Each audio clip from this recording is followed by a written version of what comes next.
So మా part 7కి అయితే అందరికి స్వాగతం. ఈ పార్ట్స్ అన్ని 10 వరకు చేసి ఆపుదాం అనుకుంటారా? మీరేమనుకుంటారో కామెంట్ చేయండి. ఇప్పుడు నా పార్ట్ 7 లవ్ స్టోరీలోకి వచ్చేసి మాత్రం అప్పుడు నేను ఆర్మీలో చేస్తున్న రోజులవి.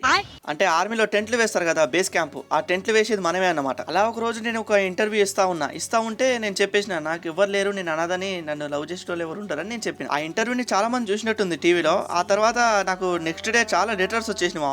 ఆ లెటర్స్లలో ఒకటి మాత్రం నాకు స్పెషల్ గా అనిపించింది. ఆ లెటర్లో ఏం రాసిందంటే, ఓయ్ రమణ, నువ్వు అనాథం అని చెప్పావంట, ఎందుకు ఇలా అబద్ధాలు ఆడుతున్నావు, నీ కోసం వెయిట్ చేసే భార్య ఉంది ఇంటికాడ, ఇట్లు నీ శాంతమ్మ అని రాసింది మావా.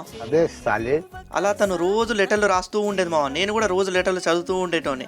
ఎప్పుడో నిన్ను చూసేటందుకు అప్పుడే నువ్వు నీ ప్రాణం అనుకుంటూ చదువుకుంటూ ఉండేటోని మావా. సడన్ గా తన నుంచి లెటర్లు రావడం బంద్ అయిపోయింది మావా. ఏంద్రా అని ఆరా తీస్తే తను చనిపోయిందని తెలిసింది మావా. ఎందుకంటే తనకు 98 సంవత్సరాలు.